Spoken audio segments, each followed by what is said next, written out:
늙은 언니, 얼른 저기 산더미 같은 설거지 좀 하고 음식 장만도 좀 해요. 새파랗게 어린 둘째 동서가 제 가슴팍에 앞치마를 휙 던지며 짝다리를 짚고 서 있는데 그 옆에는 막내 동서가 눈웃음을 살살 치며 거들었죠. 40 넘어 시집왔다고 사람을 우습게 보던 두 동서. 새파랗게 어린 것들이 쌍으로 미쳤나 생각하며 저는 발로 앞치마를 뻥 차버리고 딱 3초 만에 그 도도하던 두 동서를 아주 박살 내버렸는데요. 그날 부엌에서 단 한 방으로 끝내버린 통쾌한 참교육 사연. 시작하기 전에 구독과 좋아요 꾹 눌러주세요. 여러분의 하루에 행복이 가득하길 기도드릴게요. 안녕하세요. 저는 올해로 42이 된 노동 전문 변호사 강지원이라고 해요.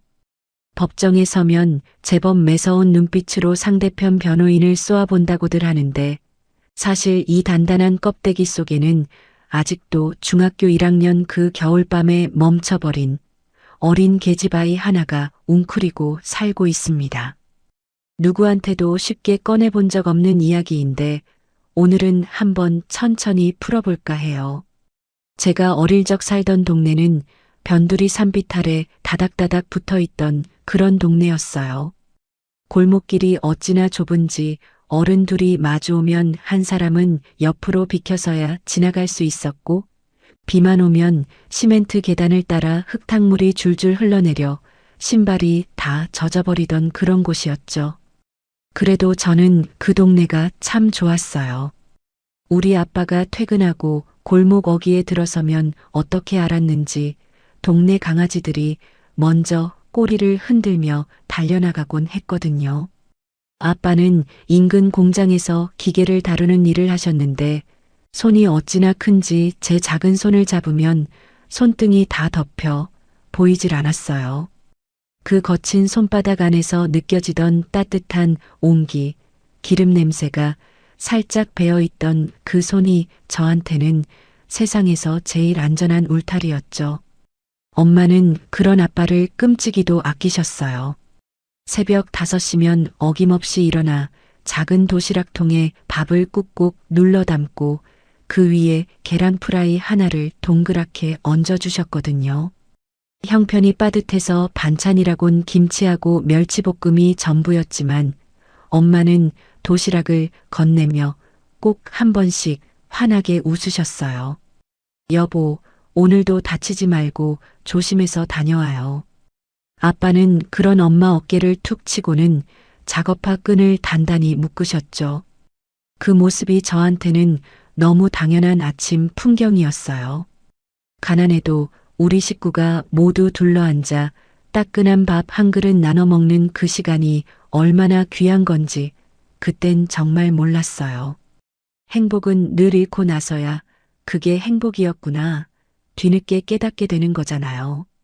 중학교에 막 들어간 그해 가을부터 아빠는 야간 근무를 시작하셨어요. 제가 곧 고등학교에 갈 텐데 책값이며 교복값이며 들어갈 때가 많다고 야간 수당이라도 더 받아야 한다고 하시더라고요. 엄마가 몇 번이나 말렸어요. 교대 근무를 하면 몸이 어떻게 버티냐고 그러다 큰일 난다고 눈물까지 글썽이셨는데 아빠는 그저 사람 좋게 허허 웃기만 하셨죠. 내가 이 기계를 15년을 만졌는데 눈 감고도 한다니까. 걱정 마, 임자. 그 말이 아직도 귓가에 맴돌아요.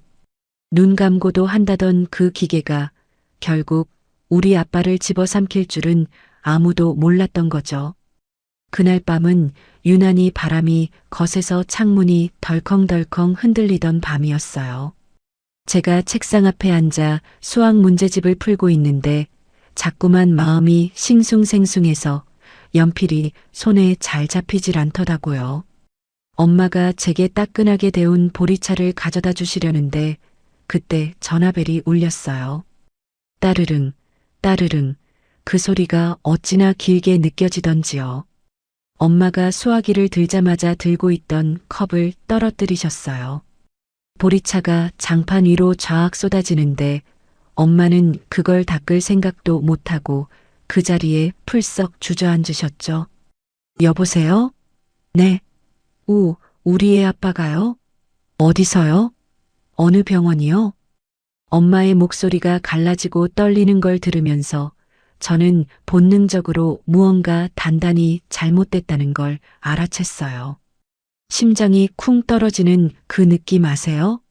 발끝부터 머리끝까지 찌릿하게 핏기가 가시는 그 기분요. 저는 가방도 안 메고 잠바만 대충 걸친 채 엄마 손을 잡고 무작정 택시를 잡아탔어요.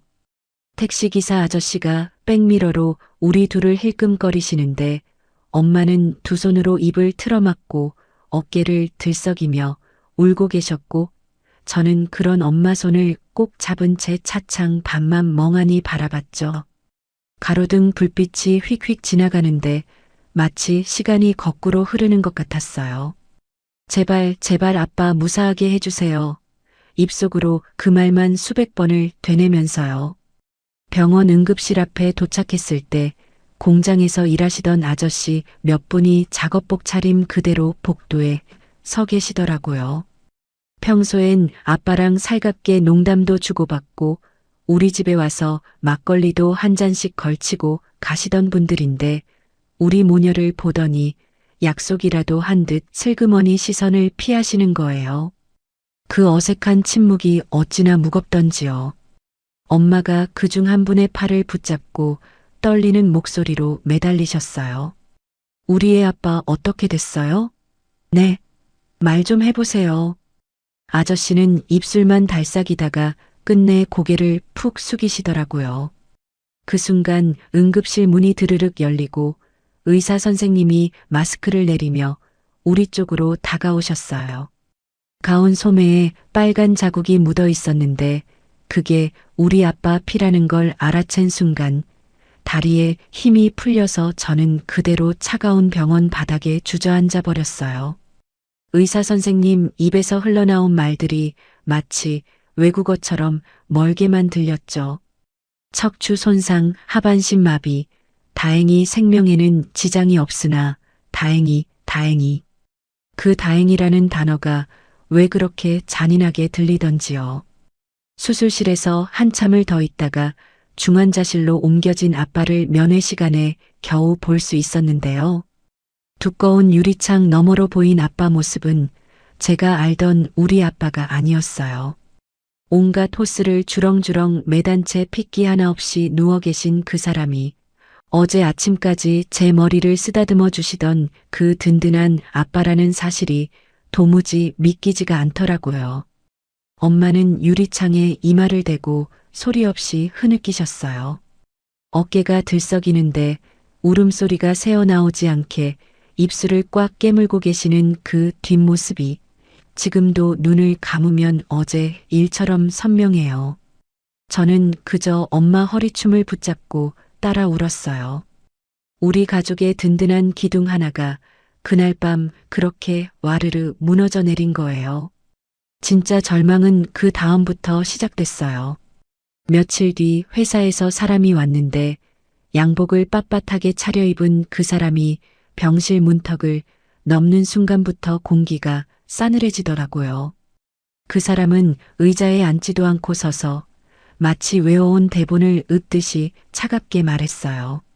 사모님, 안타깝지만 이번 사고는 산업재해로 보기 어렵습니다. 김 기사님께서 안전수칙을 어기시고 기계를 만지신 정황이 확인됐거든요. 회사에서 드릴 수 있는 건 위로금 정도뿐입니다.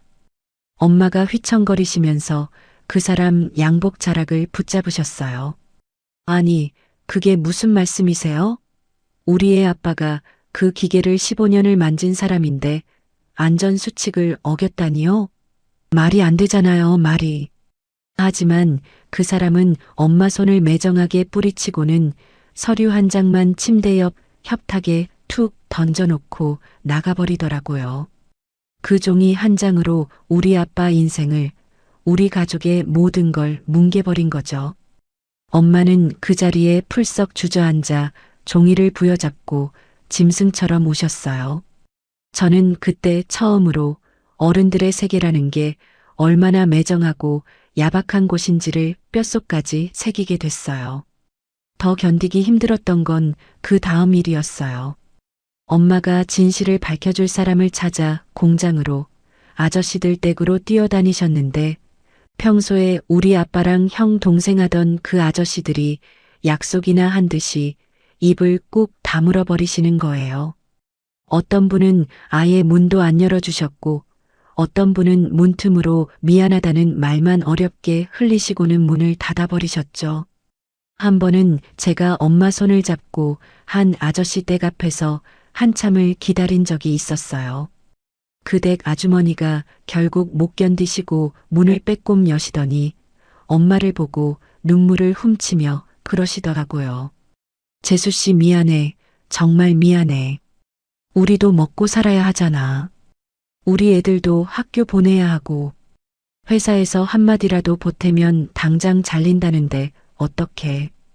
그 말을 듣는데 어린 제 가슴속에서 뭔가 뜨거운 게 울컥 치밀어 오르더라고요. 다 알면서 우리 아빠가 억울하다는 거 다 알면서 밥줄 때문에 입을 닫는 그 어른들이 너무너무 미웠어요. 동시에 무력감이라는 게 뭔지도 그때 처음 알았죠. 진실을 알아도 그걸 증명할 힘이 없으면, 가진 게 없으면 결국 입을 다물어야 한다는 그 잔인한 현실 말이에요. 변호사를 알아보러 다닌다 한들 수입료 낼 돈은커녕 당장 내일 먹을 쌀도 떨어진 형편에 우리가 할 수 있는 일은 아무것도 없었거든요. 그렇게 며칠을 뛰어다니다 지쳐 돌아오신 엄마가 부엌 바닥에 주저앉아 무릎 사이에 얼굴을 파묻고 흐느끼시는 모습을 저는 방문 틈으로 몰래 훔쳐봤어요. 엄마 등이 그렇게 작아 보이긴 처음이었죠. 그날 밤 저는 잠든 척하면서 이불 속에서 입술을 깨물고 또 깨물었어요. 피맛이 입안 가득 번지는데도 멈출 수가 없더라고요. 그리고 그 어린 마음에 결심 하나를 단단히 새겨 넣었죠. 내가 크면, 내가 어른이 되면 우리 아빠처럼 억울한 사람들의 편에 서는 사람이 되겠다고. 돈이 없어서, 빽이 없어서 입을 다물어야 하는 그 모든 사람들을 위해서 내가 그들의 무기가 되겠다고요. 그날 밤 베개를 적신 그 짠 눈물이 훗날 제 인생의 방향을 결정짓는 첫 번째 나침반이 될 줄은 그때는 정말 몰랐습니다. 아빠가 병원 신세를 지신 지 2달이 다 되어 가던 어느 날 의사 선생님이 엄마를 따로 부르시더니 이제 더 이상 입원해 있을 이유가 없다고 하셨어요. 더는 호전될 가망이 없으니 집에서 통원 치료를 받으시는 게 좋겠다는 그 말이 제 귀에는 마치 이제 알아서 살아남으라는 사형 선고처럼 들렸죠. 휠체어에 앉아 병원 문을 나서는 아빠는 2달 전 도시락통을 챙겨 들고 나가시던 그 아빠가 아니었어요. 한쪽으로 살짝 기울어진 어깨, 무릎 위에 힘없이 얹혀있던 그 큰 손, 그리고 무엇보다 눈빛이 달라져 있었거든요. 무언가 단단한 게 부서져 버린 사람의 눈빛이었어요. 집에 돌아온 첫날 밤 아빠는 안방 문을 닫아 걸고 한참을 안 나오셨어요. 엄마가 저녁상을 봐놓고 몇 번을 부르셨는데도 대답이 없으셔서 결국 제가 살그머니 문을 열고 들어갔거든요. 아빠는 천장만 바라보고 누워 계셨는데 제가 들어가도 고개를 돌리지도 않으시더라고요. 제가 살금살금 다가가 아빠 손을 잡았는데 그 거칠고 따뜻하던 손이 어쩐지 차게 식어 있었어요.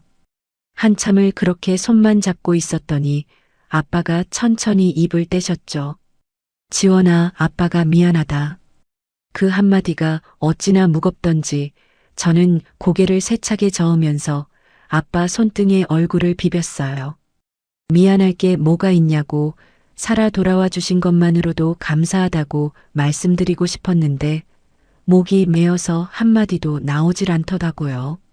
아빠가 제 머리를 천천히 쓰다듬어 주시는데 그 손길이 예전 같지가 않았어요.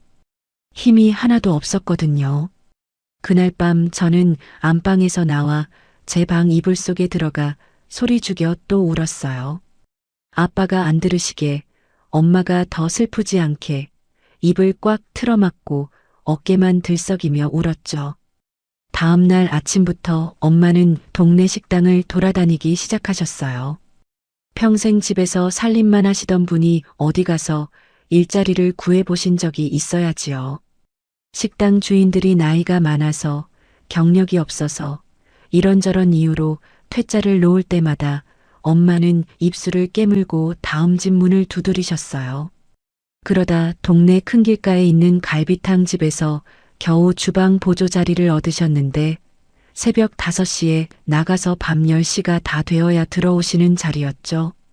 처음 며칠은 손이 익지 않아서 칼질을 하시다가 몇 번이고 베이셨죠. 엄마가 손가락에 휴지를 둘둘 말고 들어오시는 모습을 볼 때마다 제 가슴이 어찌나 쓰렸는지 몰라요. 가장 견디기 힘들었던 건 엄마 손에 화상이 늘어가는 거였어요. 끓는 육수통을 옮기시다가 뜨거운 기름이 튀어서 처음엔 빨갛게 부어 올랐다가 며칠이 지나면 누렇게 진물이 잡히고 그 위에 또 새로운 화상이 덮이는 거예요. 어느 날 밤 제가 엄마 손에 연고를 발라드리는데 엄마가 천장을 보며 혼잣말처럼 그러시더라고요. 별거 아니야. 안 아파, 정말. 엄마는 이런 거 아무렇지도 않아. 아무렇지도 않다는 그 말이 왜 그렇게 가슴을 후벼 파던지요. 저는 그날부터 결심을 단단히 했어요. 우리 엄마 혼자 이 짐을 짊어지게 두지 않겠다고요. 고등학생이 되자마자 저는 일을 시작했어요. 학교 끝나면 곧장 동네 분식집으로 달려가서 저녁 시간 서빙을 했고 주말이면 새벽부터 신문 배달을 돌렸죠. 시험 기간이라고 봐주는 곳은 없었어요. 손님이 부르면 뛰어가서 떡볶이 한 접시 내어주고 빈 그릇 치우고 행주질하고 그렇게 정신없이 움직이다 보면 어느새 밤 10시였어요. 그 와중에도 책가방은 늘 옆구리에 끼고 다녔어요. 손님 뜸한 틈에 한 페이지라도 더 외워야 했거든요. 제 사정을 아시는 분식집 사장님은 가끔 따끈한 어묵 국물을 그릇에 담아주시면서 너 진짜 독한 애다. 그렇게 살다 골병 난다라고 혀를 차시기도 하셨죠. 밤늦게 집에 들어오면 아빠는 늘 안방에서 라디오를 작게 틀어놓고 계셨어요. 제가 현관문을 열고 들어가면 아빠가 휠체어를 끌고 천천히 나와서 저를 기다리고 계셨거든요. 우리 큰딸 왔어? 얼른 와서 손부터 씻어. 그 한마디 들으려고 저는 하루를 버틴 거나 마찬가지였어요. 아빠 앞에서는 절대 힘든 내색을 안 했어요. 발바닥이 부르터서 양말 벗기가 무서워도 어깨가 빠질 것 같아서 팔이 안 올라가도 아빠 앞에서는 활짝 웃었죠.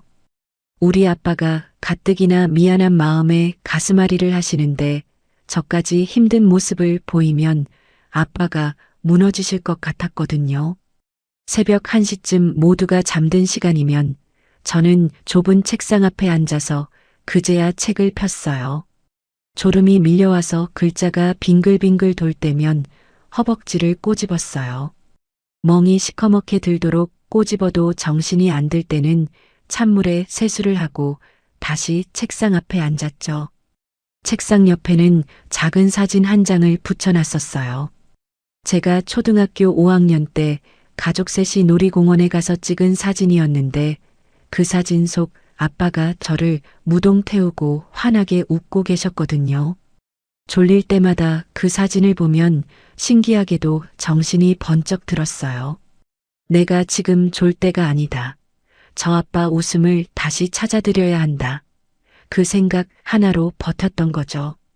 그렇게 죽기 살기로 매달린 끝에 저는 국립대 법대에 장학생으로 합격했어요. 합격 통지서를 받아들고 집에 뛰어들어가던 날, 제 두 손이 어찌나 떨리던지 봉투를 잡은 손에서 종이가 부스럭부스럭 소리를 냈어요. 아빠는 안방에 누워 계시다가 제가 들어오는 기척에 휠체어를 끌고 나오셨는데 제가 봉투를 열어 통지서를 보여드리자 한참을 말없이 그것만 들여다보시더라고요. 그러더니 떨리는 손으로 제 손을 잡으시는데 아빠의 어깨가 들썩이기 시작했어요. 평생 제 앞에서는 단 한 번도 우신 적이 없는 아빠가 소리 없이 굵은 눈물을 뚝뚝 흘리시는 거예요. 잘했다, 우리 딸. 정말 잘했다. 아빠가 면목이 없다. 정말 면목이 없어. 저는 아빠 무릎에 얼굴을 묻고 한참을 울었어요. 면목이 없다니요. 아빠가 무슨 면목이 없어요.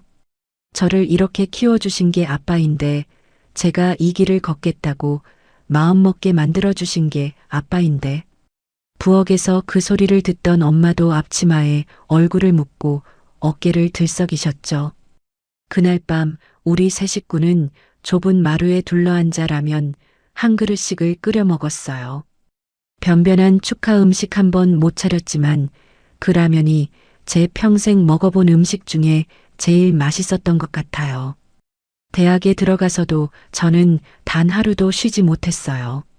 등록금은 장학금으로 해결이 됐지만 우리 집 형편은 여전히 빠듯했고 무엇보다 그때는 제 밑으로 동생이 둘이나 있었으니까요. 낮에는 도서관에서 살다시피 했고 밤이 되면 학교 근처 호프집으로 달려가 새벽 2시까지 불판을 닦았어요. 옷에서 늘 기름 냄새가 빠질 날이 없었고 손에는 세제 때문에 마디마디 갈라진 자국이 가실 날이 없었죠. 한 번은 호프집 사장님이 제 손을 보시더니 야, 너 이 손으로 어떻게 법전을 잡냐라며 안쓰러워 하시는데 저는 그저 씩 웃고 말았어요. 이 손으로도 충분히 법전을 잡을 수 있다는 걸 보여주고 싶었거든요. 그렇게 1년이 지나고 친구들은 하나둘 연애를 시작했어요. 화사한 원피스를 입고 카페에 앉아 까르르 웃는 친구들을 멀리서 바라볼 때면 저도 사람인지라 가끔은 마음이 흔들렸죠. 나도 저렇게 평범하게 저 또래답게 살아보고 싶다는 생각이 왜 안 들었겠어요. 하지만 그런 생각이 들 때마다 저는 고개를 세차게 흔들었어요. 휠체어에 앉아 라디오를 들으시는 아빠 얼굴, 새벽 5시면 출근하시는 엄마의 화상 자국 가득한 손등이 떠올랐거든요. 제가 무너지면 우리 가족이 다 무너진다는 그 무게가 매번 저를 다시 일으켜 세워줬어요. 대학을 졸업할 무렵 저는 사법고시 준비를 위해 신림동 고시촌에 들어갔습니다. 보증금 없이 월세만 내는 좁디좁은 고시원 방이었는데 책상 하나에 침대 하나, 들어가면 발 디딜 틈도 없는 그런 방이었죠. 그 방에 처음 들어가던 날 짐 가방을 풀어놓고 침대에 걸터 앉았는데 천장이 어찌나 낫던지 마치 관 속에 들어와 있는 기분이었어요. 하지만 저는 책상 위에 아빠 사진을 올려놓고 두 손을 모아 다짐했습니다. 여기서 죽기 살기로 매달려서 반드시 합격해서 나가겠다고. 그 좁은 방에서 보낸 시간들이 어쩌면 제 인생에서 가장 외롭고도 가장 단단했던 시간이었는지도 모르겠어요. 고시원 생활이라는 게 해보신 분들은 아실 거예요. 옆방 사람 코 고는 소리, 윗방에서 의자 끄는 소리, 복도 끝 공용 화장실에서 물 내리는 소리까지 다 들리는 그런 곳이거든요. 처음 한 달은 그 소음에 적응이 안 돼서 밤마다 베개로 귀를 틀어막고 잤어요. 그러다 어느 순간부터는 그 소리들이 오히려 자장가처럼 들리기 시작하더라고요. 사람이 환경에 적응한다는 게 참 신기하죠. 매일 새벽 5시면 일어나 공용 세면대에서 찬물로 세수를 했어요. 따뜻한 물이 안 나오는 건 아닌데 졸음을 쫓으려면 찬물이 제일이거든요. 그러고 나서 컵라면 하나를 끓여 책상 앞에 가져다 놓고 면이 불어 터질 때까지 그 옆에서 법전을 펼치고 있었어요. 라면 하나를 다 먹는 시간도 아까웠으니까요. 점심도 저녁도 늘 비슷했어요. 가끔 단백질이 부족한 것 같다 싶으면 편의점에서 구운 계란을 사다 책상 서랍에 넣어두고 한 알씩 까먹었죠. 그렇게 살다 보니 몸이 안 망가질 수가 없잖아요. 머리카락이 한 움큼씩 빠지기 시작했고 잇몸에서는 시도 때도 없이 피가 났어요. 어느 날 새벽에 코피가 터졌는데 한참을 휴지로 막아도 멈추질 않더라고요. 결국 책상 위에 놓인 법전 위로 빨간 핏방울이 뚝뚝 떨어지는데 그게 어쩐지 서럽지가 않고 오히려 결의처럼 느껴졌어요. 그래, 이 정도는 흘려야 합격하는 거다. 우리 아빠가 흘리신 피에 비하면 이건 아무것도 아니다. 그러면서 그 피 묻은 법전을 닦지도 않고 계속 읽었죠. 영양실조로 길에서 두어 번 쓰러지기도 했어요. 한 번은 고시원 계단을 내려오다 다리에 힘이 풀려서 그대로 굴러떨어졌는데 옆방 살던 언니가 발견해서 응급실에 데려다 주셨죠. 의사 선생님이 혀를 차시면서 학생, 이러다 죽어요. 며칠이라도 푹 쉬어요라고 하시는데 저는 링거 한 병 맞자마자 다시 고시원으로 돌아왔어요.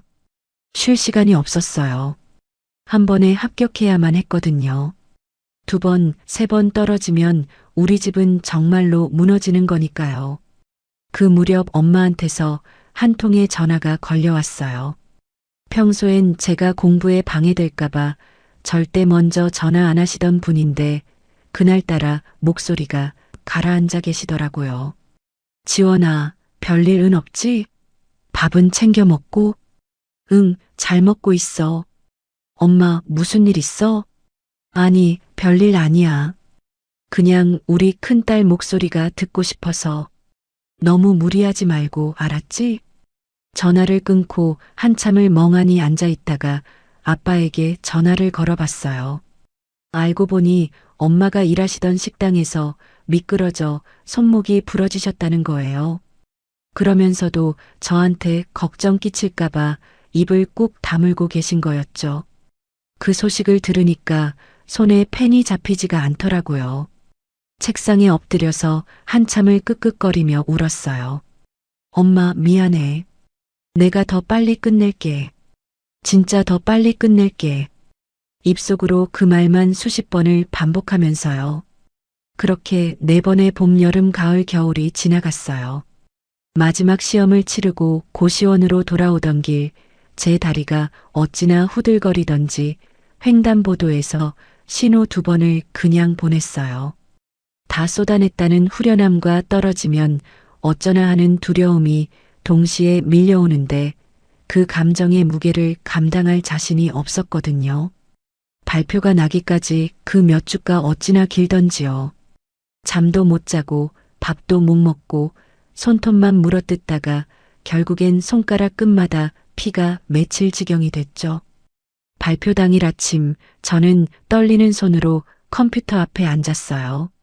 화면이 뜨기 전에 두 손을 모으고 한참을 기도했죠.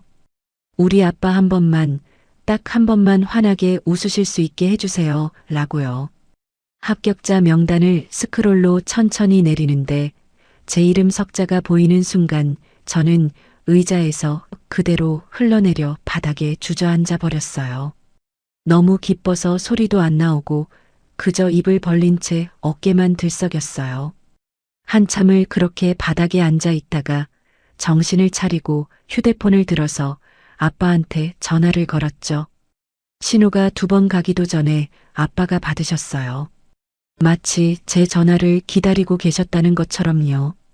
여보세요, 우리 큰딸이냐? 아빠, 나 합격했어. 아빠, 나 진짜 합격했어. 수화기 너머에서 한참 동안 아무 소리도 들리지 않았어요. 그러다가 아빠가 가까스로 입을 떼셨는데 그 목소리가 어찌나 떨리던지요.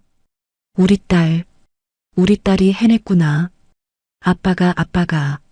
말끝을 잇지 못하고 아빠는 끝내 오열하기 시작하셨어요. 평생 아빠 오열하는 소리를 들어본 게 그날이 처음이었을 거예요. 짐승이 우는 것 같기도 하고 어린아이가 우는 것 같기도 한 그 울음소리가 제 귀에 박혔을 때 저도 휴대폰을 떨어뜨릴 뻔하면서 따라 울었죠. 그 울음소리는 제 평생의 훈장이 되었습니다. 어떤 상보다 어떤 자격증보다 값진 훈장이었죠. 연수원을 마치고 변호사가 됐을 때 저한테 손을 내미는 곳은 많았어요. 대형 로펌에서 스카우트 제안이 몇 군데서 들어왔고 그 중에는 연봉이 제가 꿈도 못 꿔본 액수도 있었거든요. 동기들은 다들 그쪽으로 갔어요. 빌딩 숲 한가운데 멋진 사무실에서 양복 차려입고 일하는 게 변호사의 정석이라고들 했죠. 우리 엄마도 처음엔 그 제안을 받아들이라고 하셨어요. 이제 너도 좀 편하게 살아야 하지 않겠냐고 우리 딸 고생할 만큼 했다고요. 하지만 저는 그 제안들을 다 거절했어요. 작은 골목에 사무실 하나를 차렸죠. 보증금이 부족해서 은행 대출까지 받아가며 5평짜리 사무실에 책상 2개를 들여놓고 시작한 거예요. 노동 전문 변호사, 산재와 갑질 사건만 전담하는 변호사. 그게 제가 가야 할 길이라는 걸 저는 한 번도 의심해 본 적이 없었어요. 사무실 문에 그 글자를 새겨넣고 처음 자물쇠를 채우던 날, 저는 그 앞에서 한참을 서 있었어요. 중학교 1학년 그 겨울밤에 했던 약속을 드디어 지킬 수 있게 됐다는 사실에 가슴이 뭉클해서요. 개업한 지 한 달이 채 안 됐을 때 첫 의뢰인이 찾아오셨습니다. 50대 후반쯤 되어 보이시는 부부였는데 두 분 다 한눈에 봐도 농사일이나 막일로 평생을 살아오신 분들이라는 게 느껴지는 그런 분들이셨어요. 아주머니는 손에 낡은 비닐봉투를 꼭 쥐고 계셨는데 그 안에 서류가 잔뜩 들어있더라고요. 자리에 앉으시자마자 아주머니가 그 봉투를 풀어 책상 위에 쏟아 놓으시면서 떨리는 목소리로 말씀하셨어요. 변호사님, 우리 아들 좀 살려주세요. 우리 아들이 26살이에요. 건설 현장에서 떨어져서 하반신을 못 쓰게 됐는데 회사에서는 우리의 잘못이라고만 그래요. 안전 장비도 안 줘놓고선. 그 말을 듣는 순간 제 머릿속에서 무언가 쾅 하고 폭발하는 것 같았어요. 하반신 마비, 회사의 책임 회피. 이 단어들의 조합이 28년 전 그 겨울밤에 우리 집을 그대로 옮겨놓은 것 같았거든요. 저는 잠깐 호흡을 가다듬고 아주머니 손을 두 손으로 꼭 잡았어요. 거칠고 갈라진 그 손이 우리 엄마 손하고 어찌나 똑같던지 가슴이 미어졌죠. 어머님, 걱정 마세요. 제가 끝까지 해드릴게요. 절대 포기하지 마세요. 그날부터 저는 미친 사람처럼 그 사건에 매달렸어요. 현장을 수십 번 답사하고 같이 일하던 인부들을 한 사람 한 사람 찾아다녔죠. 처음엔 다들 입을 꾹 다물었어요. 회사 눈치 보느라 증언을 못 하시겠다는 거예요. 28년 전 우리 아빠 동료분들이 그러셨던 것처럼요. 그 모습을 보는데 가슴이 답답해서 미칠 것 같았지만 저는 포기하지 않았어요. 한 분 한 분 댁으로 찾아가서 무릎을 꿇고서라도 부탁드렸죠. 어머님, 한 청년의 인생이 걸린 일입니다. 진실을 말씀해 주세요 라고요. 그러던 중에 결정적인 증거 하나를 찾아냈어요. 현장 한 구석에 방치돼 있던 낡은 블랙박스의 사고 당시 영상이 그대로 남아있더라고요. 안전 난간이 부실하게 설치되어 있었고 안전모도 안전벨트도 회사 측에서 지급한 적이 없다는 게 영상에 적나라하게 찍혀 있었죠. 그 영상을 처음 확인한 날 밤 저는 사무실 책상에 엎드려서 한참을 울었습니다. 28년 만에 드디어 한 사람을 구해낼 수 있겠다는 그 안도감이 한꺼번에 밀려와서요. 법정에서 사측 변호사를 상대로 그 영상을 틀어 보이며 조목조목 반박해 나갈 때 제 손은 더 이상 떨리지 않았어요. 오히려 차분하고 단단했죠. 판사님이 원고 측 손을 들어주시면서 거액의 배상금을 인정하는 판결을 내리신 순간 방청석에 앉아 계시던 아주머니 아저씨가 엉엉 우시면서 제게 달려와 두 손을 잡으셨어요. 그러고는 법정 바닥에 그대로 엎드려 큰절을 하시는 거예요. 저는 황급히 두 분을 일으켜 세우면서 같이 눈물을 쏟았죠. 두 분은 모르셨겠지만 저는 그날 그 청년만 구한 게 아니었어요. 28년 전 우리 아빠도 함께 구한 거였거든요. 사무실로 돌아오는 택시 안에서 저는 창밖을 보며 조용히 속삭였어요. 아빠, 나 아빠 같은 사람들 지켜주는 진짜 변호사 됐어. 라고요. 그 첫 사건 이후로 제 사무실엔 의뢰인들이 끊이질 않았어요. 입소문이라는 게 무섭더라고요. 어느 노동조합 사무실에서, 어느 시민단체에서, 어느 산재 피해자 모임에서 제 이름을 입에 올리신다는 얘기가 들려왔거든요. 저 변호사는 돈 안 되는 사건이라도 끝까지 봐준다더라. 의뢰인을 식구처럼 챙기신다더라. 그런 소문들이 돌면서 사무실 전화벨이 하루 종일 울려댔어요. 어떤 날은 식사할 틈도 없이 일에 파묻혀 살다 보니 사무실 한쪽에 간이 침대를 들여놓고 거기서 쪽잠을 자는 일이 다반사였죠. 그렇게 정신없이 일에만 매달리다 보니 세월이 흐르는 줄도 몰랐어요. 어느 날 거울 앞에 섰는데 머리에 새치가 듬성듬성 보이고 눈가에 잔주름이 자글자글 잡혀 있는 거예요. 그제야 제가 30 중반을 넘어 40을 코앞에 두고 있다는 사실을 깨달았죠. 친구들은 다들 결혼해서 아이 둘 셋씩 키우고 있을 나이에 저는 여전히 텅 빈 오피스텔에 혼자 들어가 라면 끓여 먹고 잠드는 신세였으니까요. 가끔 사무실 창문 너머로 퇴근길 사람들이 가족 손잡고 걸어가는 모습을 보고 있노라면 마음 한구석이 시리게 비어있는 느낌이 들곤 했답니다. 그러던 어느 봄날이었어요. 사법연수원 동기 언니가 다짜고짜 사무실로 쳐들어오더니 더 늦기 전에 시집은 가야 하지 않겠냐며 소개팅 자리를 잡아놓았다는 거예요. 처음엔 손사래를 치며 거절했어요. 제 꼴을 보세요. 어디 시집갈 사람으로 보이느냐고. 그리고 이 나이에 무슨 소개팅이냐고. 그런데 그 언니가 정색을 하면서 그러더라고요. 지원아, 너 그렇게 살다가는 정말 평생 혼자 산다. 한 번만 나가봐. 마음에 안 들면 그날로 끝내. 응? 언니의 끈질긴 등살에 못 이겨 결국 약속 장소에 나갔어요. 그날따라 이상하게 사무실 일이 일찍 끝나서 평소 잘 안 입던 베이지색 트렌치 코트를 꺼내 입고 약속 장소인 한적한 한정식 집으로 향했죠. 미닫이 문을 열고 방에 들어섰을 때 저보다 먼저 와서 앉아있던 그 사람이 자리에서 일어나며 살짝 고개를 숙이시는데 첫인상이 참 편안한 분이었어요.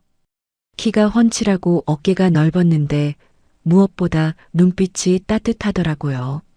사납지도 않고 그렇다고 만만해 보이지도 않는 그런 눈빛이요.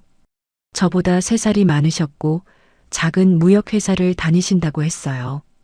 처음엔 의뢰 그렇듯 어색한 인사말이 오갔는데 이야기를 나누다 보니 신기하게도 자꾸 말문이 트이는 거예요.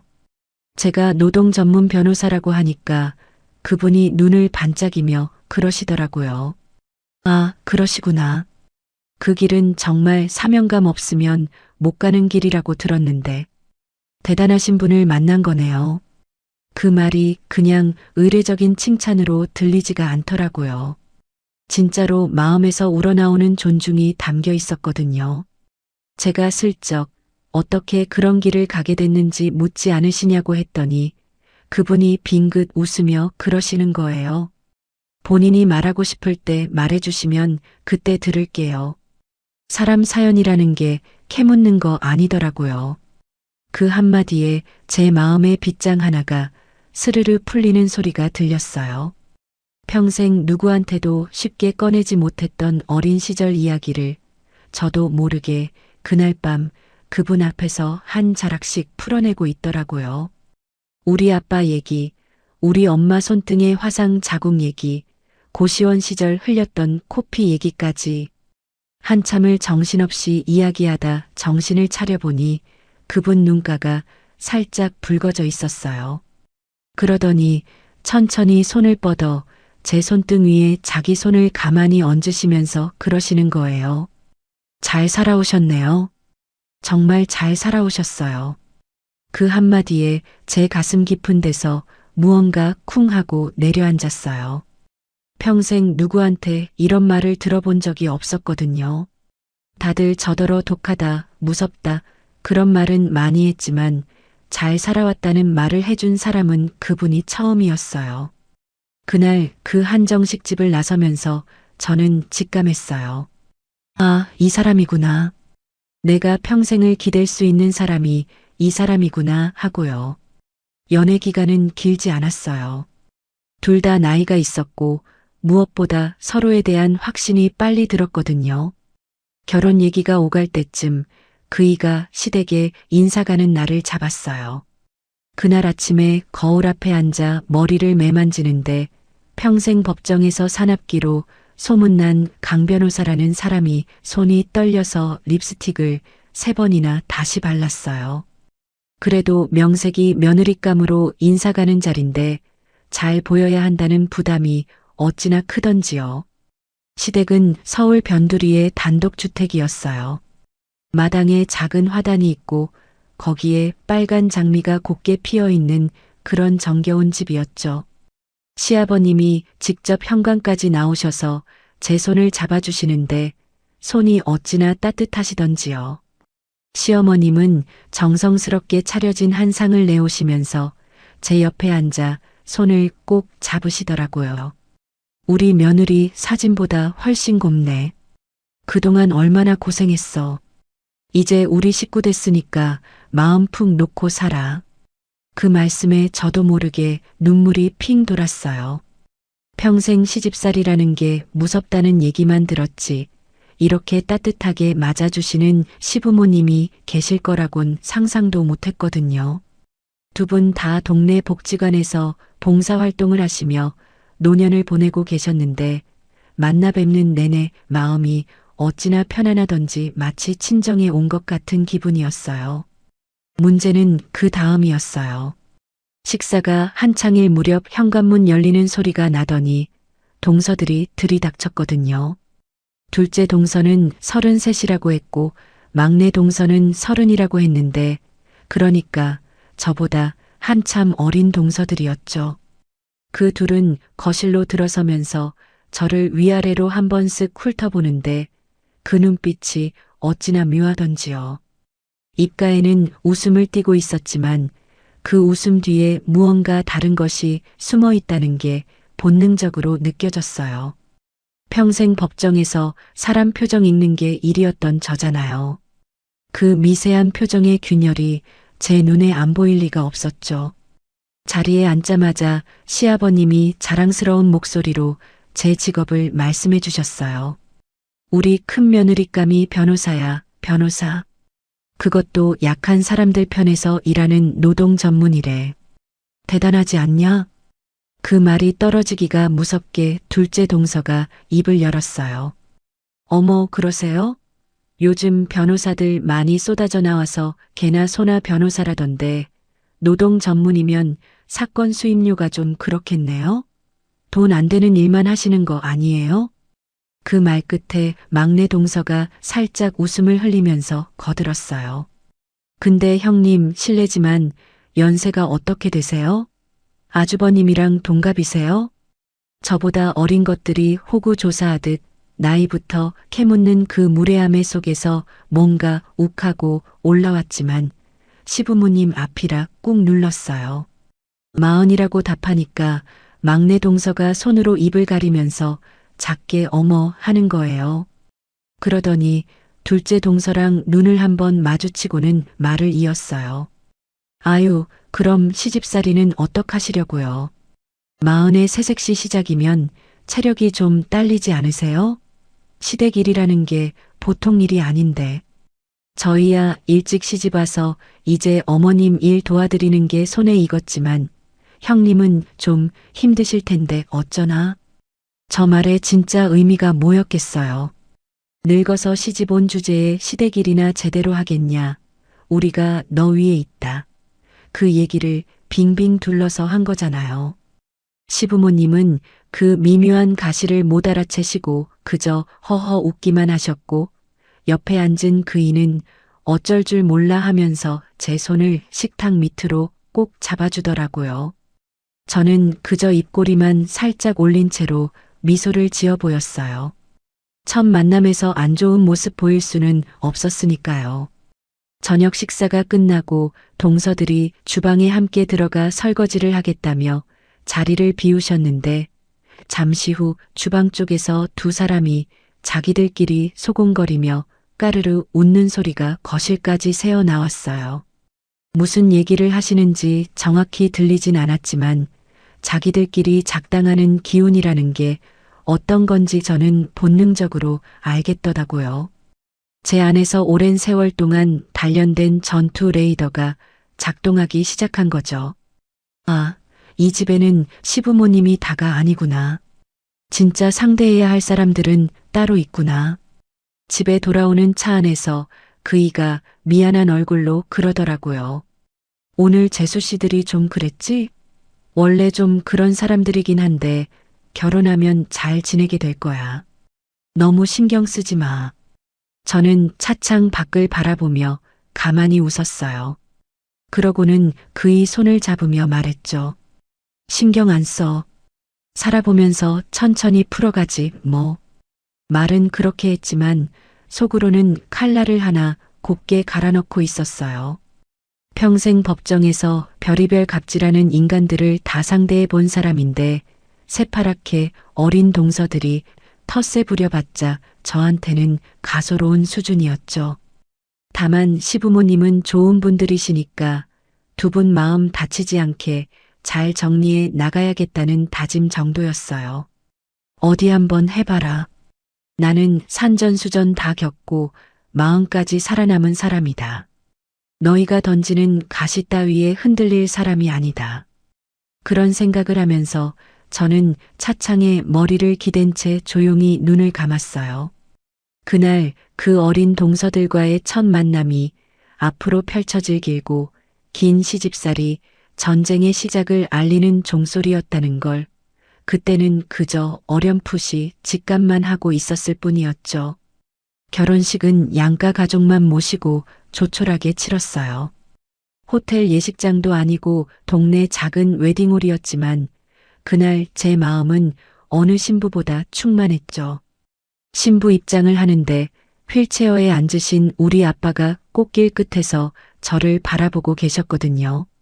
사위 손을 잡고 활짝 웃으시는 아빠 모습을 보는 순간 28년 전 그 겨울밤에 무너져 내렸던 우리 가족이 드디어 다시 일어섰다는 생각이 들면서 면사포 속에서 한참을 울었어요.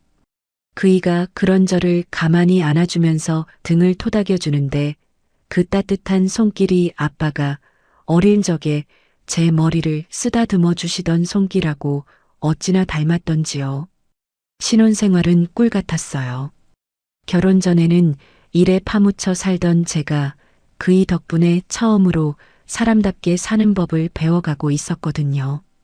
그이는 아침마다 토스트를 구워주고 따끈한 커피를 내려주는 사람이었고 제가 늦게까지 사건 기록을 들여다보고 있으면 옆에 가만히 앉아 어깨를 주물러주는 사람이었어요. 무엇보다 제 친정에 대한 그이의 마음 씀씀이가 어찌나 깊던지 결혼하자마자 친정아빠를 매주 주말마다 동네 목욕탕에 모시고 다니기 시작했죠. 휠체어 미는 게 보통 일이 아닌데 그이는 한 번도 귀찮은 내색을 한 적이 없었어요. 친정아빠도 사위 손에 이끌려 목욕탕에 다녀오시는 날이면 얼굴에 화색이 도시면서 저한테 몰래 그러시더라고요. 지원아, 너 시집 잘 갔다. 정말 잘 갔어. 아빠가 이제 두 발 뻗고 잘 수 있겠다. 그 말씀을 들을 때마다 제 가슴이 어찌나 뭉클하던지요. 평생 우리 가족을 짓누르던 무거운 짐을 그이가 어깨에 함께 짊어져 주고 있다는 게 그렇게 고마울 수가 없었어요. 그렇게 신혼의 단꿈에 푹 젖어 있을 무렵 어느 토요일 오후였어요. 거실 소파에 그이와 나란히 앉아 영화를 보고 있는데 휴대폰이 요란하게 울렸어요. 화면에 신우이 이름이 떠 있길래 받았더니 수화기 너머에서 흐느끼는 소리가 먼저 들려왔어요. 신우이는 동네에서 어린이집 교사로 일하는 38살 처녀였거든요. 평소 차분하고 조용한 성격인데 그날따라 목소리가 잔뜩 잠겨 있었어요. 새언니, 저 어떡해요? 저 진짜 큰일 났어요. 무슨 일이에요, 아가씨? 천천히 말해봐요. 신우이가 한참을 흐느끼다가 겨우 입을 떼는데 사연인즉슨 이거였어요. 7년을 일했던 그 어린이집에서 갑자기 퇴직 통보를 받았는데 원장이라는 사람이 퇴직금을 한 푼도 못 주겠다고 버틴다는 거예요. 사유는 신우이가 근무 태도가 불량했다는 거였는데 7년을 성실히 일해온 사람한테 갑자기 그런 누명을 씌우는 게 너무 억울하다는 거였죠. 게다가 원장이 너 같은 애한테 줄 돈이 어딨냐며 모욕적인 말까지 퍼부었다고 하더라고요. 그 말을 듣는데 제 안에서 뜨거운 게 확 올라왔어요. 아가씨, 거기 잠깐 가만히 있어요. 내가 갈게요. 전화를 끊자마자 저는 곧장 옷을 갈아입고 신우이 집으로 달려갔어요. 신우이가 자취하는 원룸에 들어서니 신우이는 눈이 퉁퉁 부은 채 침대 끝에 앉아 있더라고요. 그 모습을 보는데 어린 시절 우리 엄마가 식당에서 부당한 대우를 받고 들어와 부엌 바닥에 주저앉아 우시던 모습이 겹쳐 보였어요. 저는 신우이 옆에 앉아 어깨를 토닥이며 가만히 물었죠. 아가씨, 걱정 마요. 내 전공이 바로 이런 거잖아. 근로계약서랑 출근부랑 그동안 받은 급여 명세서 다 챙겨봐줘요. 신우이는 눈이 휘둥그레지면서 책상 서랍에서 서류 뭉치를 꺼내왔어요. 다행히 꼼꼼한 성격이라 7년치 자료를 차곡차곡 보관해 뒀더라고요. 제가 그 자리에서 서류를 한 장 한 장 검토하면서 어린이집 원장이 명백한 근로기준법 위반을 저지르고 있다는 걸 확인했어요. 퇴직금 지급 의무는 물론이고 부당해고에 해당할 소지까지 충분했죠. 저는 노트북을 꺼내 그 자리에서 내용 증명을 작성하기 시작했어요. 신우이는 옆에서 입을 다물지 못한 채 제가 키보드 두드리는 모습을 멍하니 바라보고 있었고요. 아가씨, 내 이름으로 내용 증명 보낼 거예요. 이거 받으면 그 원장 분명히 펄쩍 뛸 거예요. 그래도 못 받겠다고 버티면 노동청에 진정 넣고 그래도 안 되면 소송 가면 돼요. 내일 안에 돈 안 들어오면 바로 다음 단계로 갈 거니까 걱정 붙들어 매요. 다음 날 아침 내용 증명이 발송되고 1시간도 채 안 돼서 신우이한테 그 원장이라는 사람한테서 전화가 빗발쳤다고 해요. 처음엔 협박조로 나오다가 신우이가 단호하게 저희 새언니가 변호사예요. 다음 단계는 알아서 진행하실 거예요 라고 한마디 던지자 그날 오후에 신우이 통장으로 퇴직금 전액이 입금됐다고 하더라고요. 그것도 모자라서 위로금 명목으로 추가 금액까지 얹어서요. 신우이가 통장에 찍힌 입금 내역을 보고 한참을 울다가 저한테 전화를 걸어왔는데 수화기 너머로 들려오는 그 떨리는 목소리가 어찌나 안쓰럽고 또 대견하던지요. 그 일이 있고 며칠 뒤 시어머님이 직접 저희 집까지 찾아오셨어요. 손에는 시아버님이 직접 농사 지으셨다는 무공의 채소가 한 보따리 들려 있었죠. 거실에 앉으시자마자 시어머님이 제 두 손을 꼭 잡으시는 거예요. 우리 며느리 정말 고맙다. 그동안 우리 딸이 얼마나 마음 졸였는지 모른다. 우리 며느리가 진짜 우리 집 복덩이야, 복덩이. 그 말씀에 신우이도 옆에서 눈물을 글썽이며 거들었어요. 엄마, 새언니 진짜 멋있어. 내가 평생 새언니 편 할 거야. 누구든 새언니한테 함부로 하면 내가 가만 안 둬.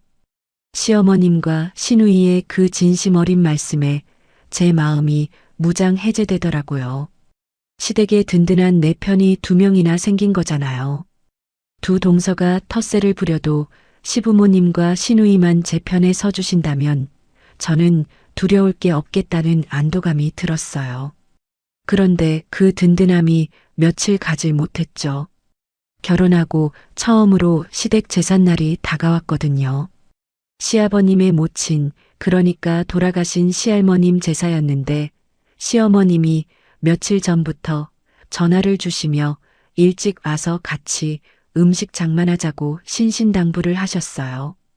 그런데 하필이면 그날 제가 맡은 큰 재판이 있었어요. 산재 사망 사건 변론이었는데 도저히 미룰 수가 없는 일이었죠. 시어머님께 사정을 말씀드렸더니 시어머님은 흔쾌히 그러시더라고요. 아이고, 그게 사람 목숨 살리는 일인데 당연히 그거부터 챙겨야지. 재판 끝나는 대로 천천히 와라. 내가 애들이랑 미리 해놓으마.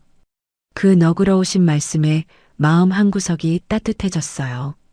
재판은 다행히 잘 끝났고 저는 옷도 못 갈아입은 채 부랴부랴 시댁으로 향했죠. 도착하니 이미 해가 뉘엿뉘엿 지고 있었고 현관문을 열고 들어가는데 안에서 까르르 웃는 소리가 들려왔어요. 신발을 벗고 거실에 들어서는 순간 제 눈앞에 펼쳐진 광경에 잠시 멈춰섰죠.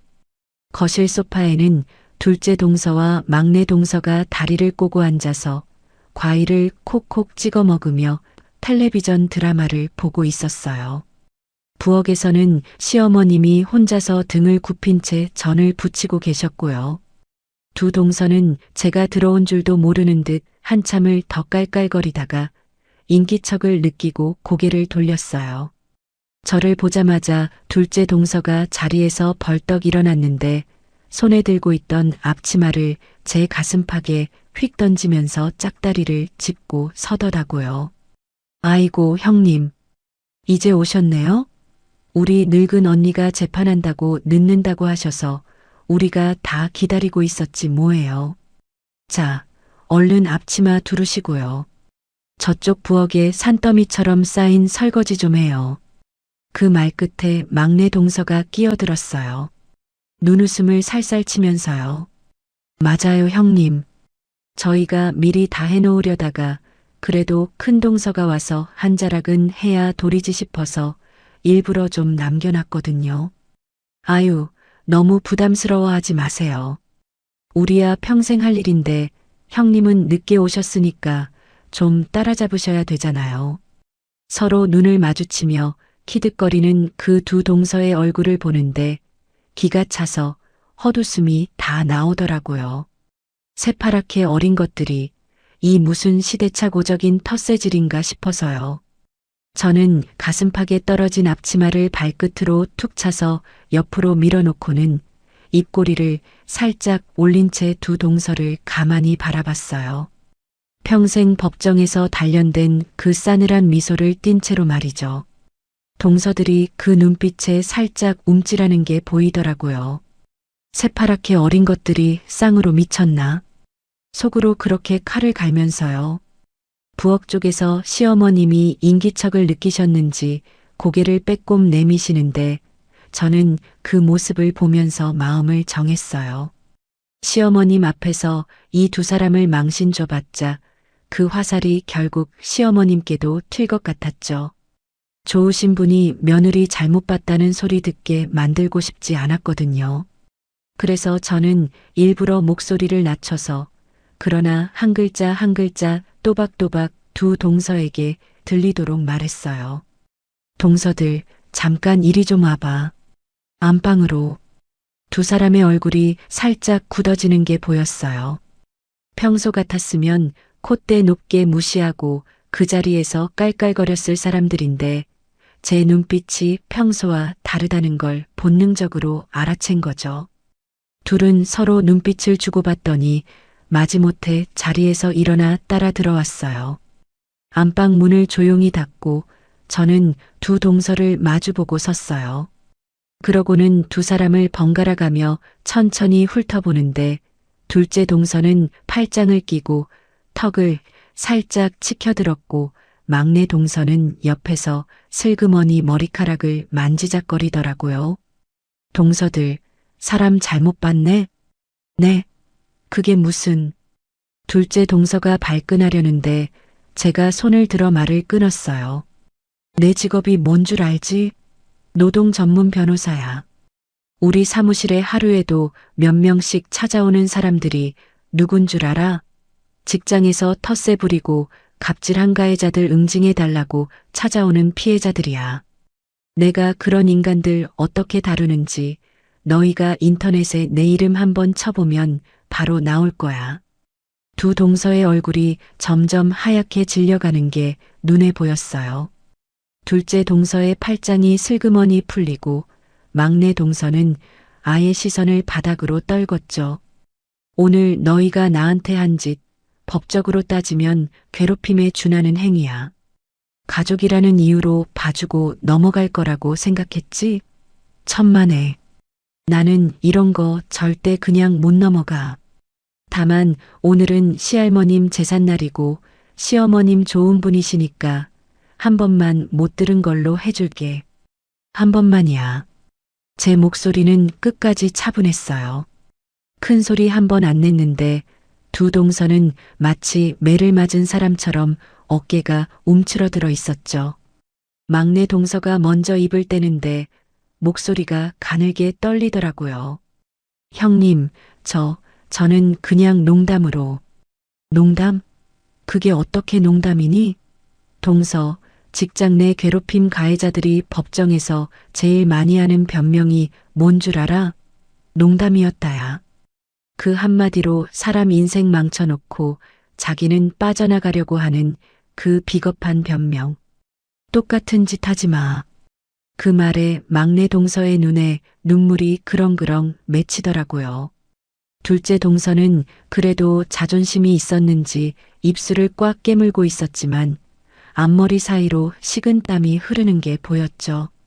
그때 마침 안방 문이 살짝 열리면서 신우이가 빼꼼 얼굴을 들이밀었어요. 부엌에서 두 동서가 저한테 앞치마 던지는 광경을 다 보고 있었던 모양이에요. 새언니, 무슨 일이야? 어머나, 둘째 언니, 막내 언니 여기서 뭐해요?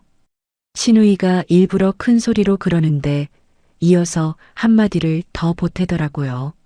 아까 부엌에서 누가 우리 새언니한테 앞치마 던지는 것 같던데 내가 잘못 봤나? 새언니가 변호사신데 어디서 우리 큰언니한테 식모 부리듯이 그래요?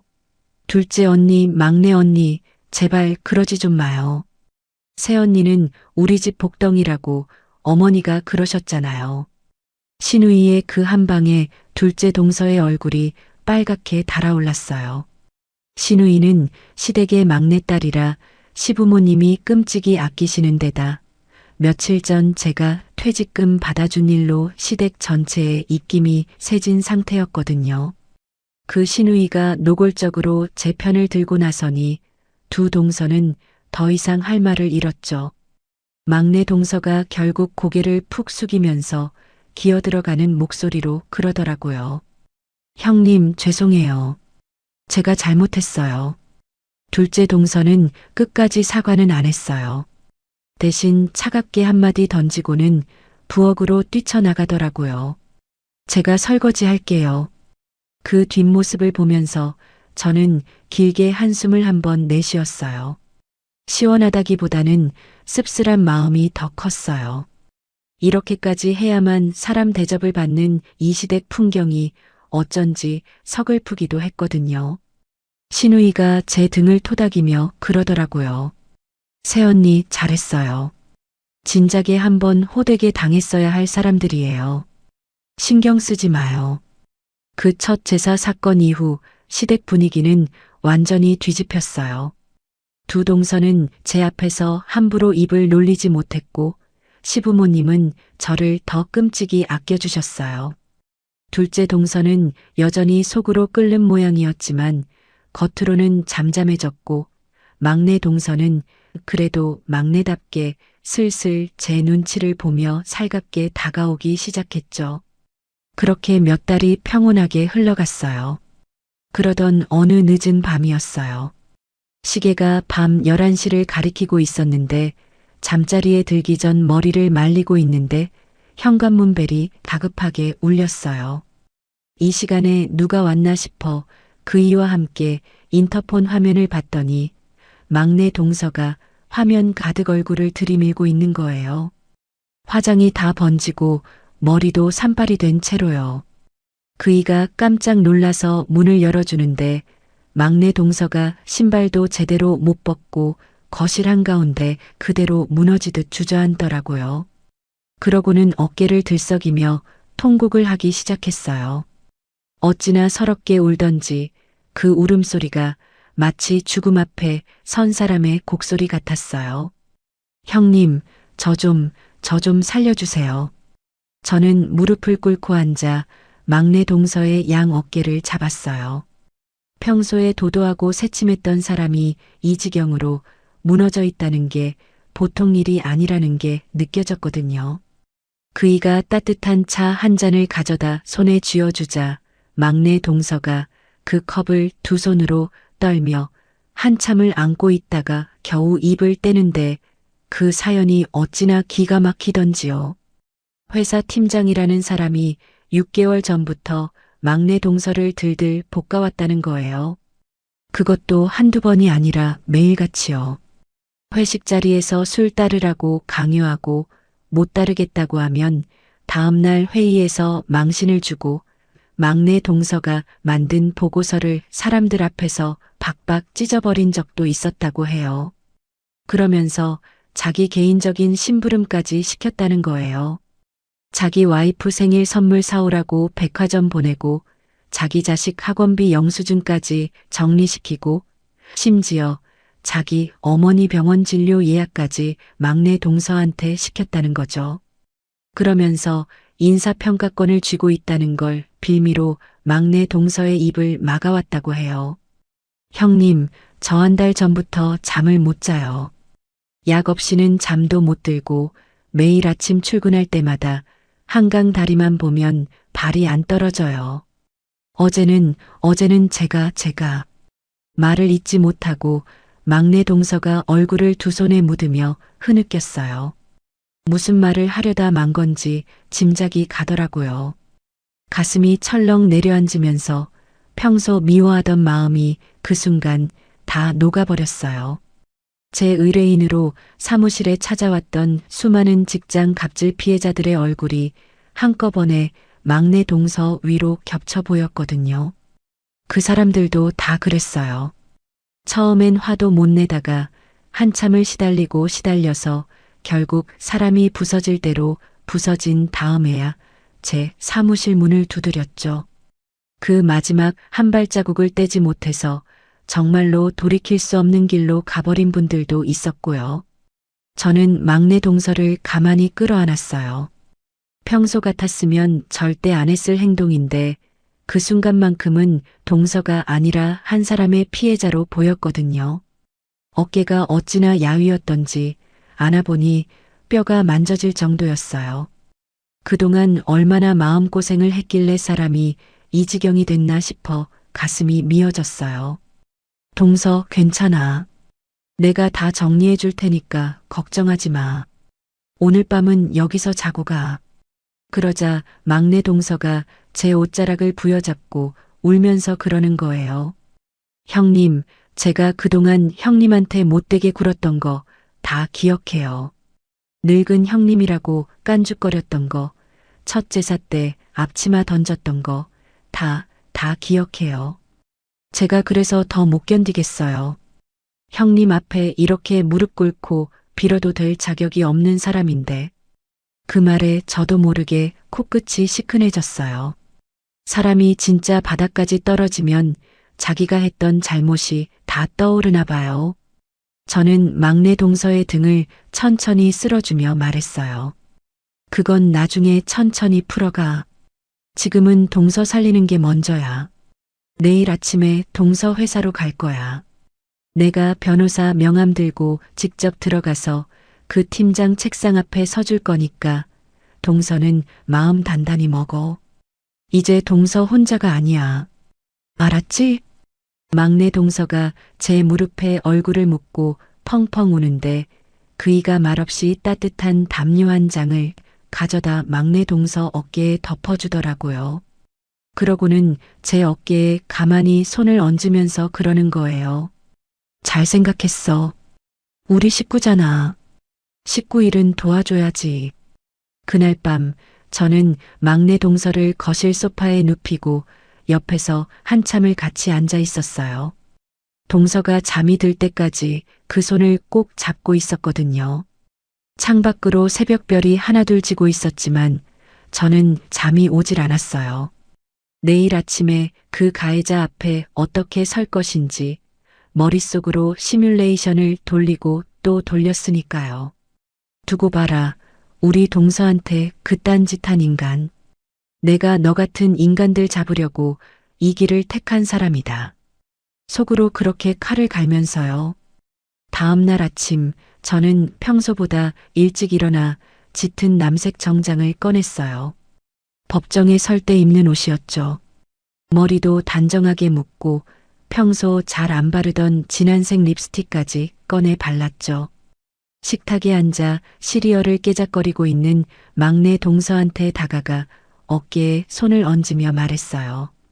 동서, 출근해. 오늘은 평소처럼 출근해서 자리에 앉아 있어. 내가 1시간 안에 갈 거야. 변호사 명함 들고 팀장 앞에 설 거니까 그냥 가만히 앉아만 있어. 떨려도 떨지 마. 내가 옆에 있을 거잖아. 막내 동서의 손이 숟가락을 잡은 채 가늘게 떨리는 게 보였어요. 그래도 고개를 끄덕이면서 그 자그마한 목소리로 그러더라고요. 네, 형님, 알겠어요. 전날 밤 그렇게 무너졌던 사람이 신발을 신는데 그 뒷모습이 어찌나 가냘프던지요. 저는 그 뒷모습을 한참 바라보다가 사무실로 전화를 걸어 비서한테 일러뒀어요. 오늘 오전 모든 일정 다 빼고 막내 동서가 다니는 회사 주소로 사건 자료 일체 보내달라고요.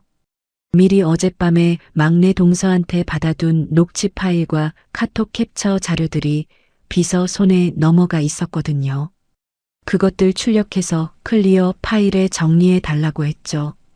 가해자 앞에 들이밀 증거 묶음을 아주 두툼하고 살 떨리게요. 1시간 뒤 저는 막내 동서가 다닌다는 그 회사 빌딩 앞에 도착했어요. 강남 한복판에 으리으리하게 서 있는 회사였죠. 정장 차림에 변호사 배지를 가슴에 단 채 또각또각 구두 소리를 내며 로비를 가로지르는데 그날따라 발걸음에 묘한 결의가 실리더라고요. 안내 데스크에서 영업팀 책임자 면담 요청한다고 하니 안내 직원이 신분증을 확인하더니 사무실 층을 알려주더라고요.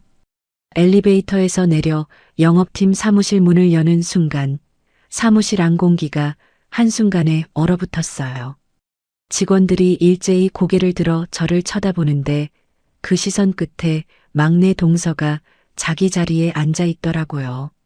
저랑 눈이 마주치자 막내 동서의 어깨가 살짝 떨렸지만 저는 짧게 고개를 끄덕이며 신호를 보냈어요. 가만히 있어. 내가 다 할게. 그 눈빛으로요.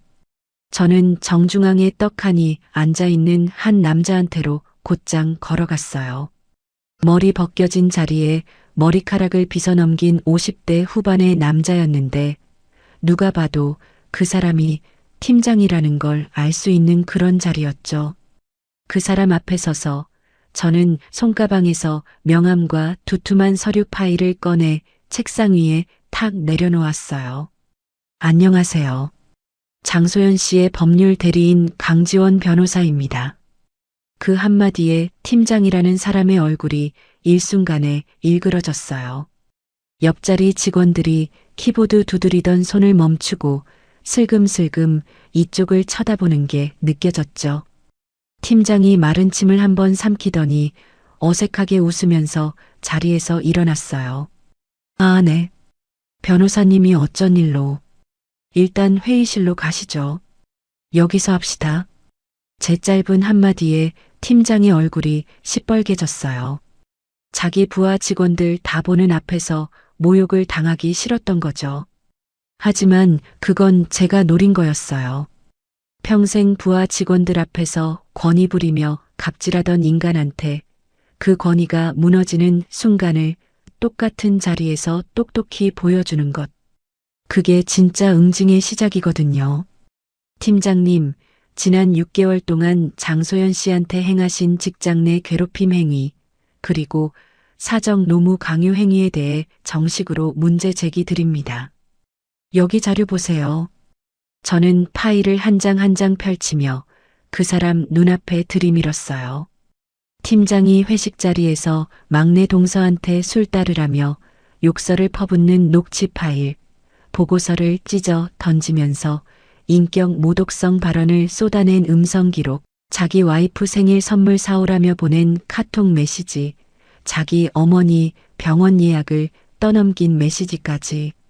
그 사람의 얼굴색이 점점 핏기를 잃고 회색으로 변해가는 게 눈에 보였어요. 손이 가늘게 떨리기 시작하더니 결국 의자 등받이를 잡고 비틀거리며 자리에 다시 주저앉더라고요. 이거 다 형사고소 자료입니다. 강요죄, 모욕죄, 직장 내 괴롭힘 금지법 위반. 거기에 민사상 손해배상 청구까지 동시에 진행합니다. 노동청 진정도 오늘 오후에 접수 들어갑니다. 그리고 회사 윤리위원회에도 정식으로 통보 들어갈 거고요. 제가 한 문장 한 문장 또박또박 끊어서 말할 때마다 팀장의 어깨가 한 번씩 움찔거렸어요. 사무실 안에 있던 다른 직원들도 그 광경을 숨죽이며 지켜보고 있었죠. 평소 큰 소리치며 부하들을 호령하던 사람이 한순간에 식은 땀을 뚝뚝 흘리며 얼이 빠진 모습으로 앉아있는 그 광경이 어찌나 통쾌하던지요. 그런데 저는 거기서 멈추지 않았어요. 그 사람한테 한 발 더 다가서서 목소리를 살짝 낮추며 그러더라고요. 팀장님, 제 동서한테 그동안 하신 짓이 너무 졸렬하셔서 제가 사실은 화가 좀 많이 났거든요. 제 직업이 뭔 줄 아세요? 노동 전문 변호사입니다. 당신 같은 사람 잡으려고 이 길에 들어선 사람이에요. 그러니까 도망갈 생각, 합의로 무마할 생각, 그런 거 일찌감치 접으세요. 끝까지 갑니다. 그제야 팀장이 의자에서 후다닥 일어나더니 그 자리에서 무릎을 꿇어버렸어요. 사무실 직원들이 일제히 입을 떡 벌리는 소리가 들릴 정도였죠. 변호사님, 제가 잘못했습니다. 한 번만 봐주세요. 제가 정신이 나갔었습니다. 저는 그 사람을 차갑게 내려다보면서 한마디 더 던졌어요. 저한테 빌지 마시고요. 우리 동서한테 가서 무릎 꿇으세요. 그것도 사무실 직원들 다 보는 앞에서. 그 말에 팀장이 사색이 된 얼굴로 막내 동서 자리 쪽으로 비틀비틀 걸어가더라고요. 그러고는 막내 동서 앞에서 그대로 무릎을 꿇고 손을 비비기 시작했어요. 막내 동서는 자리에 앉은 채로 두 손으로 입을 막고 어깨를 들썩이고 있었죠. 6개월간 자기를 짓밟던 그 사람이 자기 발치에 무릎 꿇은 모습을 본 막내 동서의 그 표정이 지금도 잊히지가 않아요. 안도감과 한이 뒤섞인 무어라 형용할 수 없는 그런 표정이었거든요. 그 일이 있고 일주일 뒤 팀장은 회사에서 해고됐어요. 형사 고소건은 계속 진행 중이었지만 회사 자체에서 윤리규정 위반으로 즉시 해임 처분을 내린 거였죠. 막내 동서는 한 달간 유급 휴가를 받고 정신과 치료를 받으면서 천천히 일상으로 돌아왔어요. 그리고 그 다음 시댁 모임 날 저는 깜짝 놀랐어요. 시댁 마당에 차를 대고 현관 쪽으로 걸어 들어가는데 막내 동서가 현관까지 뛰어나와서 제 가방을 받아들면서 그러는 거예요. 아이고, 우리 큰형님 오셨다. 형님, 길 막히지 않았어요? 아주버님은 차에서 내리고 계세요? 제가 음료수 미리 시원하게 해놨어요. 형님.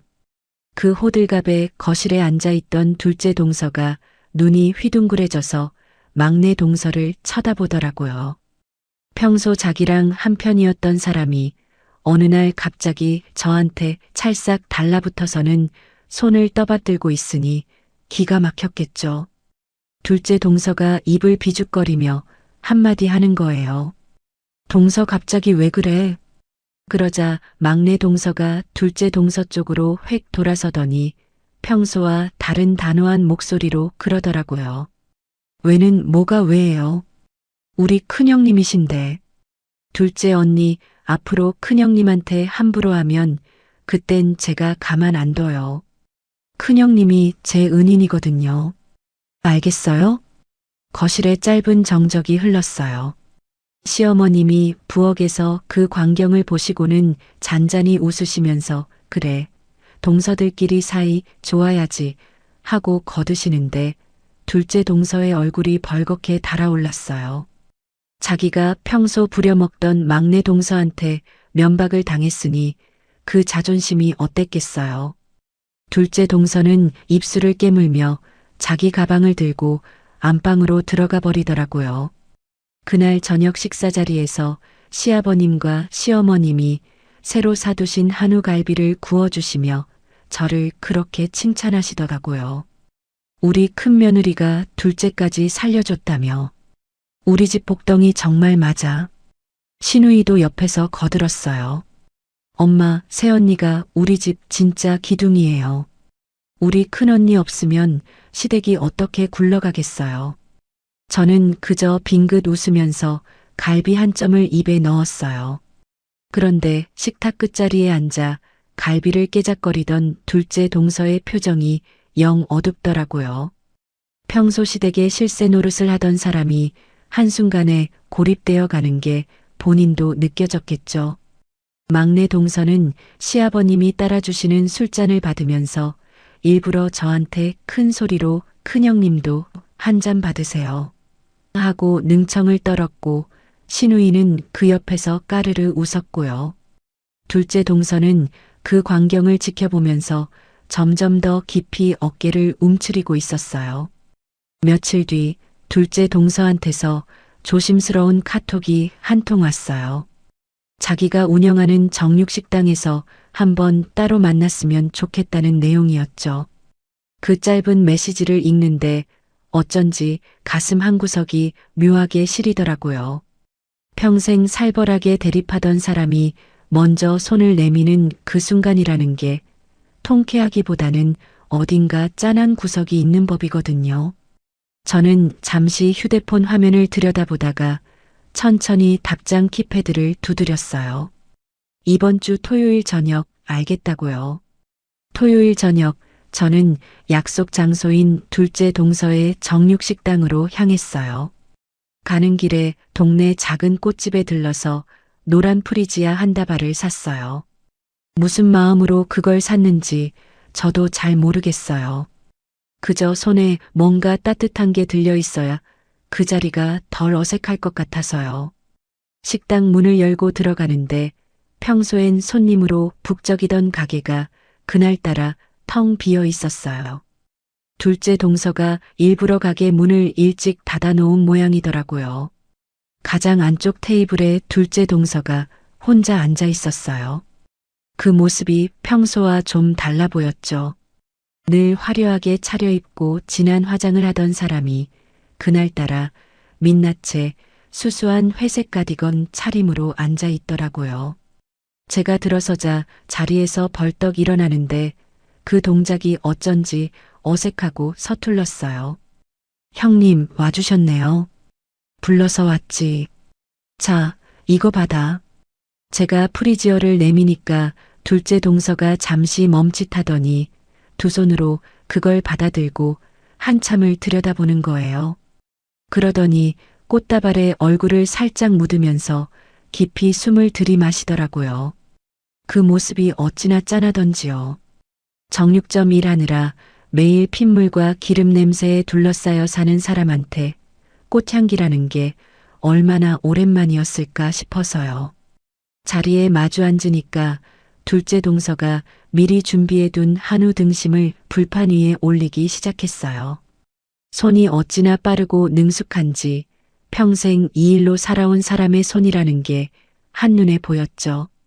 고기가 노릇하게 익어가는 동안 우리는 한참 동안 별말이 없었어요. 어색한 침묵이 흐르는데 둘째 동서가 갑자기 집게를 내려놓고 깊은 한숨을 한번 내쉬더라고요. 형님, 사실은요. 저 형님이 처음 시댁에 인사 오시던 날부터 형님이 너무 무서웠어요. 저는 잔에 따라둔 사이다를 한 모금 마시면서 가만히 들었어요. 제가 시댁에 며느리로 들어온 지 8년이에요. 그동안 막내가 들어오기 전까지 제가 맏며느리 노릇을 했거든요. 명절이며 제사며 제가 다 챙겼고 시부모님 생신상도 제가 차렸고 그러다 보니 자연스럽게 시댁에서 저한테 의지를 많이 하셨어요. 저도 그게 좋았고요. 내가 이 집안에 필요한 사람이구나 하는 그 기분이요. 둘째 동서의 목소리가 가늘게 떨리기 시작했어요. 근데 형님이 들어오시는데 저한테는 그게 막내가 새로 들어오는 거랑은 차원이 다른 일이었거든요. 변호사라는 직업도 그렇고 학벌도 그렇고 사람을 똑바로 쳐다보는 그 눈빛도 그렇고 제가 평생을 노력해도 못 가질 것들을 다 가진 사람이 한순간에 제 위에 떡하니 자리를 잡으시는 거잖아요. 저는 형님 앞에만 서면 제가 작아지는 게 너무 무서웠어요. 그러더니 둘째 동서가 고개를 푹 숙이면서 눈물을 뚝뚝 떨어뜨리는 거예요. 그 굵은 눈물방울이 새하얀 식탁보 위에 동그란 자국을 남기는데 저는 그 모습을 보면서 가슴 한구석이 묘하게 시려오는 걸 느꼈어요. 제 자리 뺏길까봐, 제가 시댁에서 쓸모없는 사람이 될까봐 그게 무서워서 그래서 못된 짓을 한 거예요. 형님을 깎아내려야 제가 살 것 같아서 첫 제사 때 앞치마 던졌던 거, 막내랑 작당해서 형님 흉봤던 거 다 제가 한 짓이에요. 막내한테 형님 험담하라고 부추긴 것도 저고요. 정말 못나게 굴었어요, 형님. 죄송해요. 둘째 동서의 그 흐느낌을 듣는데 신기하게도 미운 마음이 다 사라지더라고요. 그 자리에 앉아 있는 사람이 텃세 부리던 동서가 아니라 한때 어디서나 사랑받고 인정받고 싶어서 발버둥 치던 어린 여자아이로 보였거든요.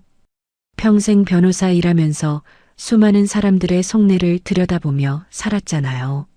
사람이 못되게 구는 건 강해서가 아니라 사실은 약하고 두려워서 그렇다는 걸 저는 누구보다 잘 알고 있었어요. 문득 제 20대 시절이 떠오르더라고요. 고시원 좁은 방에서 라면 끓여 먹으면서 친구들 결혼식 청첩장은 다 외면하고 화사하게 꾸민 또래들 보면서 속으로 그 친구들이 다 잘못되기를 빌었던 그런 시절. 그 비뚤어진 마음이 사실은 가난과 열등감에서 비롯된 거였다는 걸 나이가 들어서야 알게 됐거든요. 둘째 동서의 그 못된 짓도 어쩌면 비슷한 결의 것 아니었을까.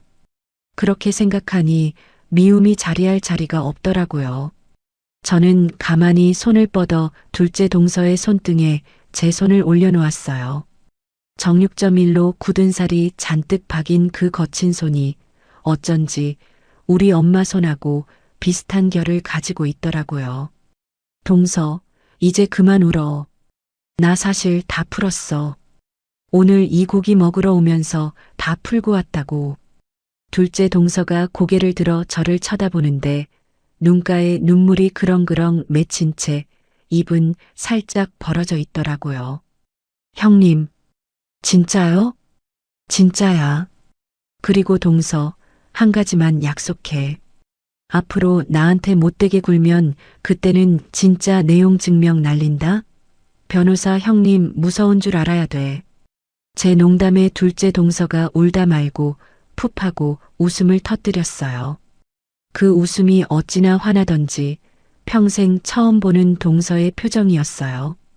우리는 그날 밤 한참을 그 작은 식당에 둘이 앉아서 시원한 맥주잔을 부딪혀가며 이런저런 얘기를 나눴어요. 시댁에서 있었던 웃긴 얘기, 살림하면서 답답했던 얘기, 시어머님 흉도 살짝 보고 시아버님 자랑도 하고요. 식당 창문 너머로 가로등 불빛이 노랗게 번지는데 우리 두 사람이 진짜 가족이 되어가는 그 시간이 어찌나 따뜻했던지요. 그날 이후로 시댁의 풍경은 완전히 달라졌어요. 두 동서랑 시누이랑 저 그렇게 네 사람이 카톡방을 만들어서 매일같이 수다를 떨었거든요. 어디 시장이 싸다더라, 어느 백화점에 세일이 떴다더라, 누가 잡채를 잘하더라, 시시콜콜한 얘기로 휴대폰이 하루 종일 울려댔어요. 시어머님이 그 모습을 보시고는 흐뭇해하시면서 내가 며느리 복은 타고났나 보다라고 말씀하시는데 그 한마디가 어찌나 듣기 좋던지요. 시댁의 평화가 찾아오자 정말 거짓말처럼 기적이 하나 더 찾아왔어요. 40 넘어서는 어렵겠다고 의사 선생님도 고개를 저으셨던 임신 소식이 들려온 거예요. 산부인과 검사실에서 아기 심장 소리를 처음 듣던 날, 저랑 그이는 진료실에서 서로 부둥켜 안고 어찌나 울었던지 의사 선생님이 휴지를 한 통 다 가져다 주실 정도였어요.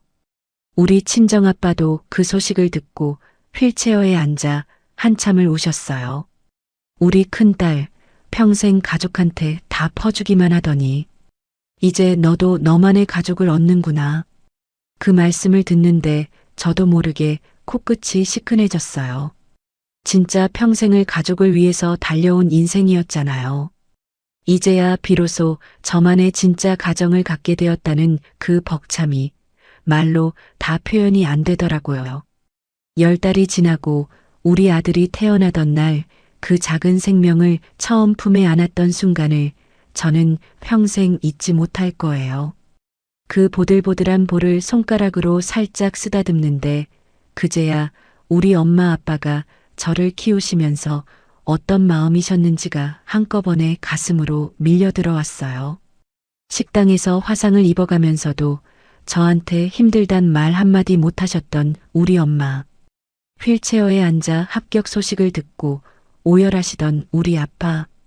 그 두 분의 사랑이 어떤 무게였는지 저는 그제야 온전히 이해하게 된 거죠. 요즘 우리 집 거실은 어찌나 시끌벅적한지 몰라요. 주말마다 양가 식구들이 다 모이거든요. 우리 친정아빠는 그이가 미는 휠체어를 타고 오시고 우리 엄마는 손주 보겠다고 잡채며 식혜며 양손 가득 들고 오시고 시댁 식구들도 매주 빠짐없이 들르세요. 시어머님은 손주를 안고 노래 불러주시고 시누이는 그 모습을 휴대폰으로 동영상 찍느라 정신없고 둘째 동서는 한우 등심을 굽고 막내 동서는 그 옆에서 야채를 썰고요. 부엌에서 우리 네 며느리들이 까르르 웃는 소리가 거실까지 울리면 그이가 저를 슬쩍 바라보면서 빙긋 웃어요. 그 눈빛 속에 담긴 말이 다 들리는 것 같아요. 고생했어. 이제 행복해. 그렇게요. 지금도 저는 매일 법정에 서고 매일 사람의 밑바닥을 들여다보며 살아요. 부당함과 갑질과 배신을 일상처럼 마주하면서요. 하지만 퇴근하고 집에 돌아오면 현관문 앞에서 작은 발자국 소리로 달려 나오는 아들이 있고 그 뒤에 서서 저를 향해 두 팔을 벌리는 남편이 있어요. 그 평범한 일상이 저한테는 세상 그 어떤 것보다 단단한 위로가 돼요. 법으로 사람을 응징하는 게 제 직업이지만 사실은 가장 큰 힘은 법이 아니더라고요. 한 발 다가가서 손을 내미는 것, 닫혀있던 마음 한 자락을 진심으로 들여다봐주는 것. 그게 진짜 사람을 변하게 한다는 걸 둘째 동서랑 그 정육식당에서 마주 앉았던 그날 밤에 저는 배웠어요. 이 사연을 듣고 계신 분들 중에도 가족 안에서 풀리지 않는 매듭을 끌어안고 사시는 분들이 분명 계실 거예요. 부당한 일에는 당당하게 맞서시되 가족 안에 꼬인 마음만큼은 먼저 손을 내밀어 보시면 어떨까요? 진심은 결국 진심으로 통한다는 걸 제 인생이 그렇게 가르쳐 주었거든요. 28년 전 그 겨울밤에 무력하게 울던 어린 강지원이 이제는 사랑하는 사람들에게 둘러싸여 따뜻한 밥상에 둘러앉을 수 있게 되기까지 참 많이도 돌아왔지만 단 한순간도 헛되지 않았다고 그렇게 말씀드리고 싶어요. 오늘도 끝까지 제 이야기 들어주셔서 정말 고맙습니다. 오늘 들려드린 강지원님의 사연 어떻게 들으셨나요? 저는 둘째 동서가 눈물을 뚝뚝 흘리며 사과하던 그 장면에서 저도 모르게 휴지 한 장을 꺼내 들었답니다. 누군가를 법으로 응징하는 것보다 한 발 먼저 다가가 손을 내미는 일이 얼마나 어렵고도 귀한 일인지 강지원님의 이야기가 우리에게 조용히 알려주는 것 같았어요. 중학교 1학년 그 겨울밤 무력하게 울던 어린 소녀가 자신의 눈물을 무기로 바꿔 수많은 사람을 구해내고 끝내 따뜻한 밥상 앞에 앉기까지 그 모든 걸음걸음이 결코 헛되지 않았다는 걸 우리도 함께 확인할 수 있었던 시간이었습니다. 지금 이 순간에도 어디선가 묵묵히 자신의 자리를 지키며 견디고 계신 모든 분들께 이 사연이 작은 등불이 되어주기를 진심으로 바라봅니다. 강지원님과 그 가족의 앞날에 언제나 따뜻한 햇살만이 가득하기를 함께 기도하겠습니다. 여러분 오늘도 고부 여정과 함께 해주셔서 감사합니다.